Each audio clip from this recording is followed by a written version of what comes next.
We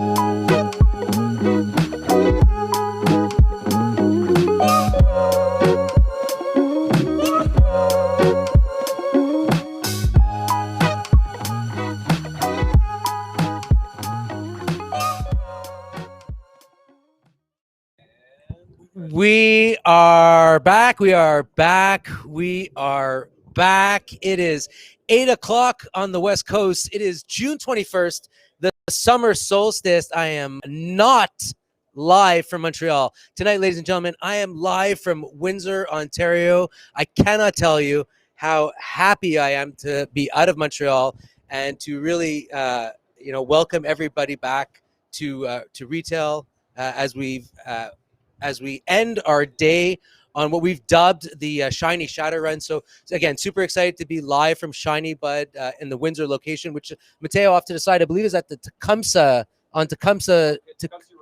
Road. And again, super excited to bring you an amazing guest LP, and two amazing people that I've had the privilege to know over the last couple of months, working together on some amazing initiatives. But more importantly, we've spent the last, I'd say, 13 hours cooped up in a 25, 30-foot RV, heading from, we landed at Pearson Airport this morning around 7 a.m., and we have made our way through 4 cities in the last, I believe, 8 or 9 hours.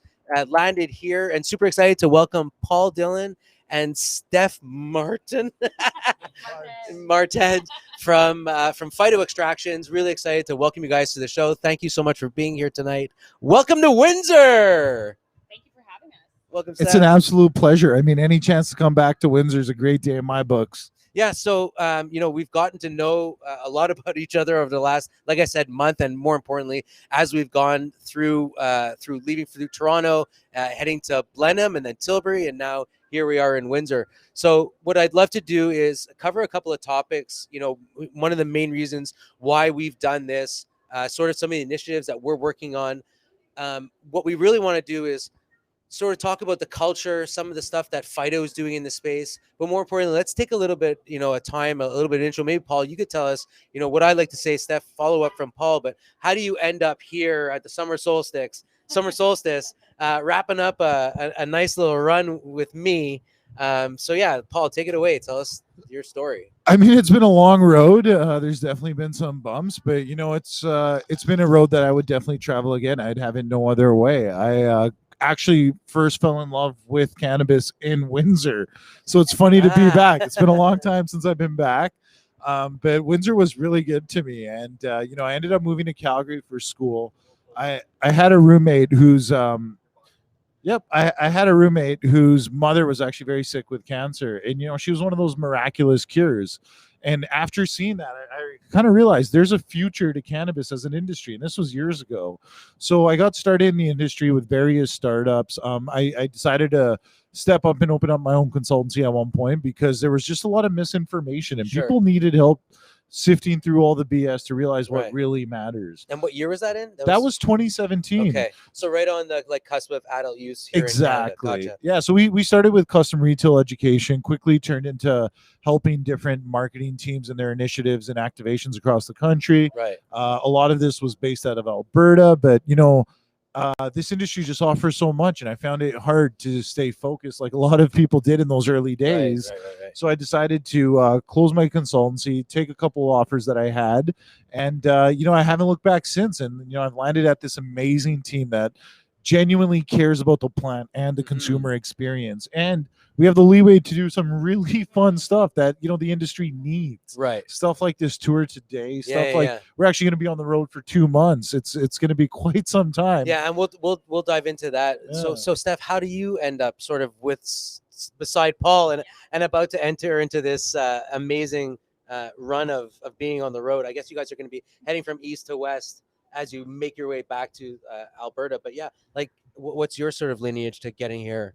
Well, this is my first time in Windsor, so I don't have the same rooted nice. experience. What's the Windsor initiation? We're gonna find out tonight.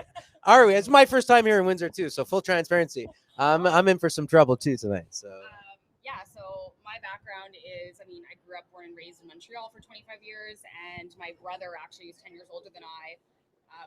loved cannabis, and he grew it when he was a teen and beyond. And my mom was always very open to it, very liberal, much more holistic in their approaches to medical, to be honest. And my first early childhood memory of cannabis was, in fact, him putting like fan leaves, which I know them today, in my little dress and backpack, and then rolling me up to my mom's deck. And that normalized it, I guess, from the start for me. Fast forward to 2016, because I did consume, on and off intermittently through school. And 2016, my mom actually started taking medicinal cannabis herself for an ailment that she researched herself instead of Western medicine, and she was healed from it. So I thought at this time I was working in hospitality in Toronto and saw the emergence of cannabis is where I wanted to move from kind of a era of like excess within the hospitality industry into something that could be more beneficial to folks as recreational or medical consumers. And what year was that? That was in 2017. Okay. So I moved. So both pivotal points for both you guys sort of around that time. Yeah. Also, for anyone that doesn't know, Canada launched a medical program back in 2013. So we had a run up to October 2017 when we all went adult use. So you can kind of see a theme here, and I want to point that out is this industry, especially up here in Canada, like we need people to drive conversation. We need people to change conversation. And it's amazing to see that it was both around that time where you guys had that sort of personal connection to the plant, personal connection to people that are in need of that. And then here we are, I guess, 4 years later, coming out of a pandemic where, like, I mean, let's dive into what we've done today because it's such a great segue to education, personal connection with, bud tenders and brands. I mean, like I said, we've spent about an hour to an hour and a half at each location that we were at. We fed the people, we connected with the people safely with masks on. And it was, super amazing to see that there's such a hunger for interaction, for education, so maybe like talk a little bit about more holistically, like the approach to what you guys are doing for like this 2-month run. And then we can go a little more granular about like what we've done today. But I mean, you guys are really on a mission here to hit the road and really like press the flesh. So, I mean, I guess again, just touch on like, there's a lot going on these days. And, after the pandemic and the last year being the way it is, a lot of people are starved for that interaction. But what's really important though, at the end of the day, cannabis is an essential service. Cannabis did not slow down during the pandemic. Stores were operating in full force. There's been a lot of stores opening in Ontario, and these people in the front lines were largely being ignored to an extent, right? Everybody's trying to call in and do what they can, but that's really not enough. And we felt it was very important that we get out there and that we meet our retail partners face to face, see what's going on with them, because we like to customize our support, and we can't do that unless we really get to know our retail partners. So this is vital to us to develop relationships that are going to last.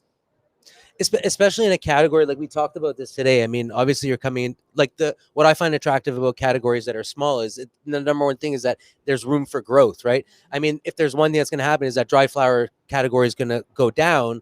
So there's immense opportunity to grab market share, so when you talk about customizing education, we talk about customizing program for retail, maybe dive into a little bit of that. Like, what does that mean? I gotta say that, if you are in Windsor tonight, we're going to probably be here. It's about like 9 or 9:30, but pull up, I've been to a lot of trade shows. I've seen a lot of LPs, but these guys have come with hats and the swag, the education. And so, dab tools and rubies. So talk about what it means to like customize education and customize marketing and for sure. Yeah. So, we like to, when it comes to PKs, everybody can do the who, what, and how of what we are, right? That's the easy one. That's what everybody does. But we felt that there was a need for much more than that. When you look at stuff like concentrates, there's still so many people that don't understand how to actually use them so that they're getting the most out of their product. Yeah. Stuff like why it's important to hit at cold temperatures, or even the differences between the different products that are available. There's a lot of people that don't understand what's the difference between a live resin and a live rosin, right? Yeah, and I think a lot of it has to do with like fear, right? People you hear horror stories of the dab that puts somebody out for days, and then it's the same thing with it's normalized when we talk about alcohol, right? Like when I was a kid and it was fun to like go and find that like XXX or 11.5% beer or Fin du Monde or whatever it is. Yeah, so it's like it's this whole again it's this. So you have to go back to understand the education of the customer. And 100%. And that's why, you know what, like after talking to our retail partners, one of the first PKs we made was a 101 on concentrate essentials, where we cover a lot of the topics we discussed. But the fact of the matter is that like we only succeed if our retail partners succeed. Without Right. them, we're not going anywhere. So to that effect, we've even created a PK around accessory sales, where we discuss the differences between the different accessories you might use to consume concentrates. And we don't sell accessories, right? right. But we do that because we want to see our retail partners succeed, and we want to do everything we can to help them grow the category. It's this mentality of picks and shovels to a gold rush, right? Exactly. It's this. Exactly. I'm sure you know a little something about that. Well, yeah, no, I mean, it's you want to have growth in this space. You can't pigeon yourself to into that corner. No, you know what I mean? And you're in a when you're talking about concentrates, you're talking about the resins, the rosins, the shatters, waxes, and batters and butters.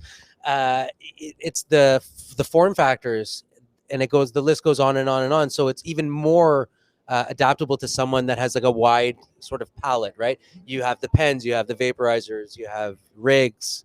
So yeah, I mean, I appreciate everything that you're saying, and yeah, it's amazing to see retailers get on board. I know there's been a huge initiative going on with ShinyBud, so maybe what we've done today really encompasses what you guys are doing, like we talked about on this 2-month run. But what we've really tried to do here is talk about like community, like talk about culture from marketing, from a story perspective. So maybe Steph, you could talk a little bit about some of the marketing stuff that you guys are doing. How are you properly going to try and reach the consumer? Is it talking about like stuff that's going to be in-store displayed? Maybe some material that you're handing out. Talk a little bit about how you're going to penetrate from a brand perspective. Definitely. So within cannabis, being that it's restricted as it is, I've always said that you have to be more of a creative marketer to exist here. You can't just do the typical tactics that you might in any other industry and exist or succeed rather. So my approach, and before, when live events were really acceptable and adaptable and were a huge factor in the growth of my career, and clearly with 2020 it was impossible. That's why the RV conversation initiated, to bring that live event to you in a safe capacity, like contained within the bubble that is the RV. In terms of, well, Paul mentioned like customized support, it would be, I've done mock-up posters in certain sizes that fit the space of a retailer, because they're, they might have a smaller shop in the interior, and we've actually been to see their stores. We know what works for them, won't work for everybody else, but we're happy to come in and support there. And on the, I guess, branded merch and swag element, I started with the company 1 year ago, almost just over a year ago, and I decided to launch into branding of accessories to consume the products. Yeah, and we've seen some of the dab tools that they've had. Some of the torch is unbelievable. If you get a chance, I know, and we'll talk a little bit about where the people can meet up with you. I know Lyft announced that they're coming out in the middle of November, so those will be some Canadian shows. But more importantly, you guys had a massive, not even like a drop, but like a cargo shipment of new SKUs that have dropped, at the OCS. It's a new drop when you have like 1 or 2 strains, but I think we saw. Do we have some of the samples here? Some of the products. I think we may have left them in the RV. Did. We might have. We'll see if we can get a runner. But I mean, so if not, if we don't have stuff to show, no, we have to get. We'll get somebody to run and get the packaging, because what I really want to show everybody is. We'll let you guys talk about the new SKUs that have come onto the OCS, sort of how you guys plan to grow the segment category, because you have launched the new shatters, the resins, new offerings for the pens. So we'll wait for Mateo. He ran to get the actual samples. So I want to touch on a couple of things. We'll touch on the new SKUs. I want to get, maybe what we could do is, and I don't want to cause too much like controversy, but I know one of the big talking points that was out last week was this whole Health Canada review on the added terpenes, and we're talking about flavors and stuff like that. And we were talking about that a bunch today, and I'm not going to weigh in. We'll have a bunch of information coming up about that, but I know there's mass concern, and like everything with Health Canada, which is very vague, and you have a bunch of consultants. Who I used to be one. I'm still one, but not a regulatory consultant. But anyways, and there's a whole bunch of like vagueness. So you guys play in that space of, I mean, some of your best cards have that type of For sure. I mean, like, so just talking about the new SKUs, we got 2 new vape card SKUs dropping at the OCS extremely soon here, in the second week of July. So we've got our blueberry 1 gram, our green apple 1 gram, which are extremely, popular across the country right now. The green apple quickly became one of my favorites.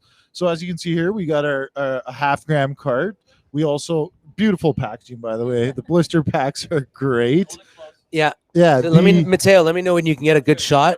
Okay. And something I want to like touch on here, which is amazing, is, and I know it's tangent central here, so if we're off topic, Mateo's on the chat. If you have any questions, just ream us back in. But I mean, we all know Phyto was a legacy brand. Phyto's been around for quite some time. You know, the beautiful thing about Phyto, for me, it was one of the first branded cannabis products I ever think I saw, and that's one of the things that attracted me to the brand. But you know what it was always known for was its shatter. And that's what we're now bringing back to the market. That's what we're dropping at the OCS. That's why we're on the shatter run. And this is the shatter that people remember in the early days. This is the gold. Yeah. When they fell in love Can with we crack concentrates. one of these open and see the Yeah. What do you got there? Right here, I got the Blue Gorilla OG. Everything is just so for a note, if anybody is looking, this has all been legally purchased by the good reps and folks over at Phyto. So this is gonna be a live crack into a pack. I feel like I'm unboxing Pokemon here. This is not a Charmander, but it is fire. But it is fire. And again, this is the blueberry. So that's a Blue Gorilla OG, which was actually grown here in Ontario. Yeah. It's got it's a linalool dominant terpene profile. It's very unique. When you open that bag, you are not gonna miss it just smacks you in the face. Yeah, and we've seen some stuff on the, and I don't even want to. This is gonna be very hard for me to. Yeah, and that's like the beauty of it, right? Like this is actual shatter. It is very brittle. It is gold. Hold that for me, Mateo. Yeah, there you go. Let's see if we can get in there. Yeah. So I mean, this is where you make the cliched joke about smell-o-vision, right? Yeah. So yeah, this is some really good stuff, and the price point. Whoa, it's blown away and it's sticking to my skin. Put that away. It's an accessible price point that people are used to. I think now with legalization, we have the ability to actually compete with the legacy market, and price, availability, and quality are the three. Those are the pillars we have to hit if we are going to compete. And the price that this is launching at is going to be extremely competitive. And the quality, as you can see, is already well represented. The next thing is just availability. And you know what? With Ontario growing as fast as it is, availability just isn't a concern anymore. Right. So currently, right now, your largest footprint aside from Ontario, I mean, your largest footprint is Alberta, right? That's where it is. It definitely is. Alberta, just the way that the industry folded out was a much bigger market in the early days, which is it has sustained for quite some time. Yeah. And Phyto was always known very well in Alberta. That's where I first discovered Phyto. Right. And it's funny because like even now when we go to stores, we'll run into reps for other companies that are huge fans of Phyto, and people are left speechless when they see it on shelves because it takes them back to that time, that period where they first fell in love with concentrates. But I also don't, and 100% you're right. But I mean, we even talked about this as you guys have been on the road. Is that this is if you've been following on our social media, God knows if you haven't, you're sick of us already. We know that. But I mean, like literally, this is a 35-foot RV with Phyto Extract. Like you're not hiding who you guys are, right? No. So I mean, that's something. It's like you're not lurking in the shadows. You are looking to educate. You have a great anecdote about an elderly couple that chased you off the road and asked you if the actual RV was like a lab on wheels. Lab on wheels. We get that a lot. I got it as recently as yesterday. But the anecdote you referred to is actually really funny. We were in the Okanagan in Summerland. We were trying to leave this small little plaza while visiting this beautiful store, and we just constantly kept getting swarmed. We had people pulling up. They were just talking about their love for Shatter, their love for Phyto. A lot of times people like to talk about, the packaging that they held onto, the stickers they held onto. Yeah. And it was funny because finally we break free. We're trying to get out of there. And we get cut off by this elderly couple, right? Just grandma and grandpa out on a Sunday stroll. And I was driving. I was like, oh, okay, this isn't going to go well. Yeah. They're like, roll down the window. And I was like, uh-oh. And then they're like, I roll down the window and grandma's like, we just Googled you. And I was just like, oh, yeah, that's the last straw that broke the camel's back. We're gonna hear an earful here. And then she goes on to say, do you make Shatter? We just took down our first outdoor grow and we were hoping you could turn it into Shatter for us and our friends. Unbelievable. Yeah, this industry is so hungry for quality products. With growing the way it's gone and legalization coming in, the demographics are opening up. Yeah. They're really opening up. And I know as of a few years ago or months ago that demographic was one of the fastest growing demographics for cannabis use. I've seen it in my personal life. Right. Once grandma started coming home with CBD oil from Temple, the family's tone on cannabis really changed, right? Yeah. And CBD was great in doing that because it helped so many people and it opened the door to so many more people. And now, that the stigma is starting to fade, we don't have to necessarily go out there and wash the culture like we once had to, right? I mean, even tie-dye is now trending, right? Right. Yeah, there's so many elements of this culture that was once looked down upon, which is now being put on a pedestal where it deserves to be. Yeah, and I think, and I don't want to go off on too much of a tangent, but Chris Long, who's an NFL football player from the States, who I heard him speak yesterday, and he said, like, why does cannabis have to be tied to pain for like athletics? Why can't it just be like athletes want to smoke weed, right? So like you don't need, like, as much as we love, medical, and it's not recreational, everything is adult use, but everything is medical behind it, and I understand all of that, but sometimes there's just a 45-year-old guy who wants to wake up and just smoke weed. You know what I mean? It's just, and you don't want to do it. You don't want to like consume another substance. So yeah, I think destigmatizing what you guys are doing, getting out, pressing the flesh, the only way shaking hands and kissing babies safely, distantly, with masks on, virtual side figure of kiss. speech. But yeah, I mean, and that's the way to properly grow a brand. We've talked about this, I think, at nauseum at this show. Is I think we've run out of attempting to throw money at the problem, and really what we've learned over the last year and a half, especially with the way that Ontario and the country has been on lockdown, is we haven't had the ability to have the conversation. So you've had some of these big LPs that have survived by throwing money at the problem because the brands that really need the conversation haven't had the stage to. Well, that time is done, and I think you've seen it with other CEOs who will remain nameless, talking over the last few weeks about, we were surprised by micros, or we didn't realize that craft was going to do this, and I think that's a massive it's underappreciation of the consumer. Yeah, and it's thinking that they're stupid.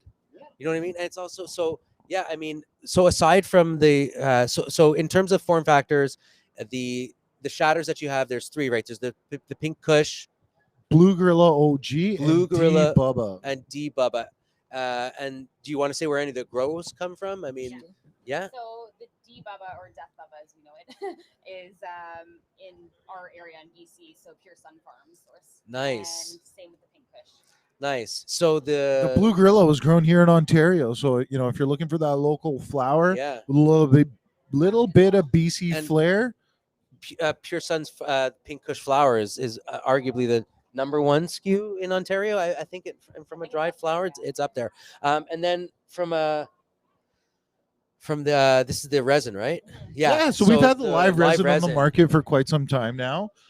We've got two wonderful SKUs. Can I crack that open? That might be a little difficult right now. Okay, yeah. Yeah, but we can. Oh, we right, can you have add to some slide the. skills No, it's okay. Yeah. That you have to slide. Okay, so that's the live. So the two live resin strains you have are BCN XXL Critical and Maple S. Both are super gassy, but the Maple S has this wicked fruitiness to the gas that if you're looking for a little spin, is a great way to start. Nice. And then in terms of the 1 gram vapes, I mean, you have like 11 new SKUs that came out. We've got a lot of SKUs across the country right now, but landing in Ontario, there's about 4. Right. So we've got the 2 1 gram vapes, blueberry and green apple. Right. The green apple, like blueberry's been a fan favorite for a very long time. The green apple, however, is a new offering, and it quickly became my favorite. It quickly became one of our best sellers on the West Coast. it's got this wicked fruity like creaminess to it. And originally, it kind of reminded me of like funnel cake or cream soda. Oh, nice. And then from there, it just went on to Wonderland.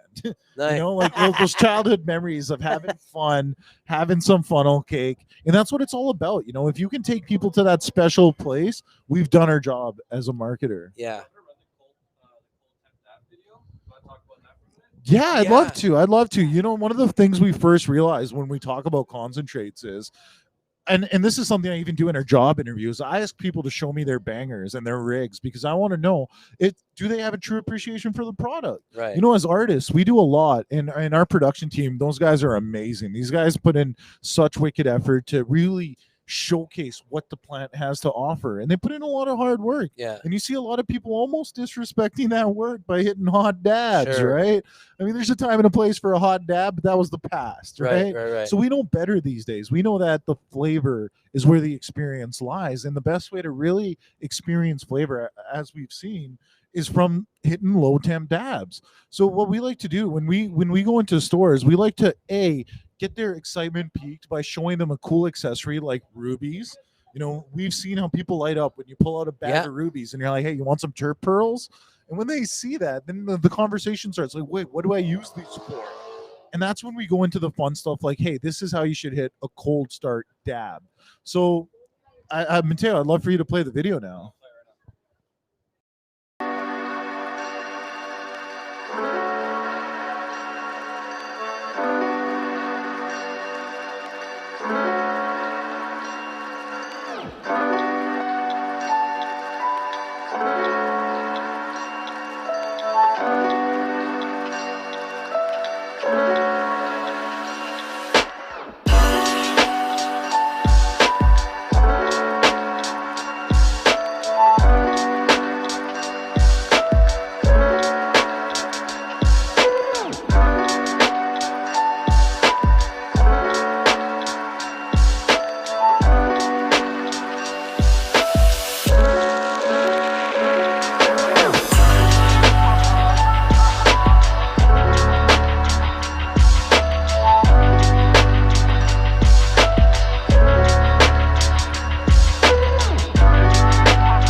Really hope you enjoyed that cold dab video, cold temp dab video. Again, just re-education, something that I didn't know about. I think one of the best parts of that video is one that often gets overlooked, which is the last step, cleaning your banger. Yeah. Like you got to hit it cold, but then you also got to get in there with at least 2 to 3 Q-tips and make sure you really clean it out. Because if you don't do that, you're gonna have some residual dab left over, which the next time you heat is just gonna chaz your banger, which is the built up carbon that we sometimes see on bangers, and that can affect the flavor of your next dab.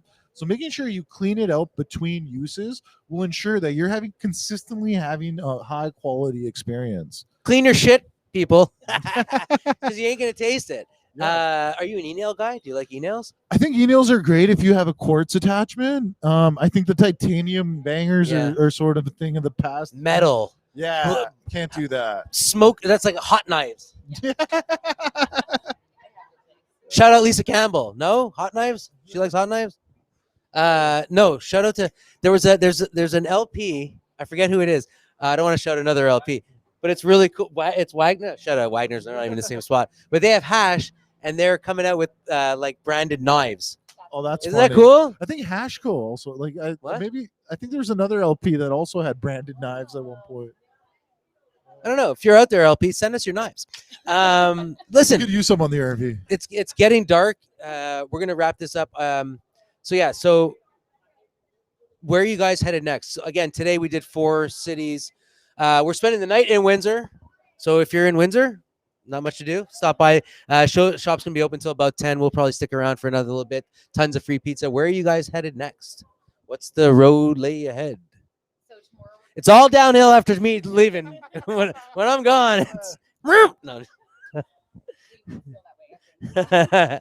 Tomorrow we're gonna spend some more time in Windsor. Yes. Visit the local shops. Yeah. Share the love with the community while we're out here, and then Paul and I are gonna spend about a week or so in Ontario visiting around. Yeah. Extending all the way to Ottawa, and then we'll travel on back. When are you guys gonna be in Ottawa? We're still kind of When are you on the road till? we're on the road for the next 2 months. 2 months. When 2 are we? months. June 21st. So like Yeah. end of August. We're gonna be in Alberta in time for the Stampede. Wow, Paul's So beard is gonna be like. So when's the Stampede? the You know? Stampede's like the July 8th to the 11th. Oh, I'll be in Ottawa July 8th to 12th. Not in the Stampede. Okay, Goal so is to end up in Alberta. and Wow. We'll be picking up some of our sales reps as well that live in these locales, so that they can come out and do their thing as they do, building great relationships in the communities, and then we'll end up back in BC, Lower Mainland, where we originated. I love it. Mm-hmm. Really cool. I plead with all you LPs out there. These bud tenders are dying for connection.